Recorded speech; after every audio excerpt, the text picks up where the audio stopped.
Sinampahan na ng patong-patong na kaso ang itinuturong motorista na nakunang nanutok ng baril sa nakaaway na taxi driver sa EDSA Santolan.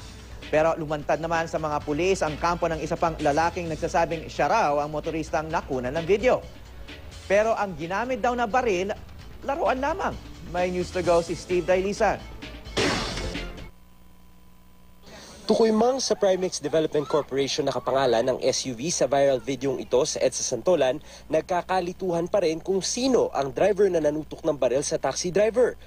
Ang itinuro kasi ng taxi driver sa hani ng mga litratong ipinakita sa kanya, ang larawang ito na sabi ng pulisya ay si Carlvin Lee Ang, ang corporate secretary ng Primex. Harap ko siya eh. Siyempre kung masaktan ng isang tao na suntukin ka, hindi mo mamumukaan pa yung taong yun. Kaya si Ang nawala raw baril na nakalisensya sa PNP Firearms and Explosive Office, sinampahan na ng mga reklamong physical injuries, grave threats at malicious mischief. Kung sino po itinuro po nitong driver natin, yung driver po ng taxi, yun po ang ating papailan ng kaso. Wala pang reaksyon sa ngayon si Ang. Sabi naman sa QCPD ng isang nagpakilalang abogado, ang kliyente raw niyang si Bill Emerson Tan Ang ang SUV driver sa video. Anak daw si Tan Ang ng stockholder ng Primex. Pinakitaan pa kami ng litrato ng abogado ni Tan Ang para patunayang iba ang kliyente sa itinuro at kinasuhan ng taxi driver.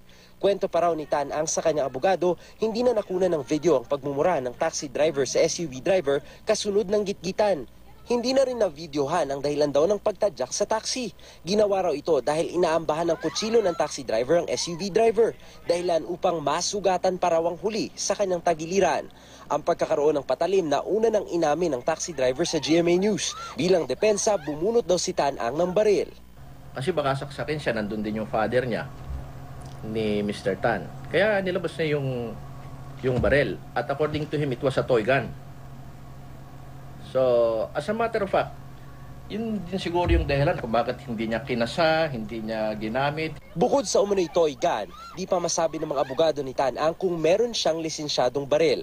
Handa naman daw silang makipag-areglo.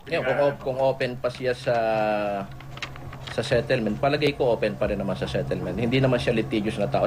Sakali mang tuluyang magkaayos ang taxi at SUV driver, hindi pa rin daw sila lusot sa pagkastigo ng LTO. Lalo't asal sa kalsada ang pinag-uusapan dito.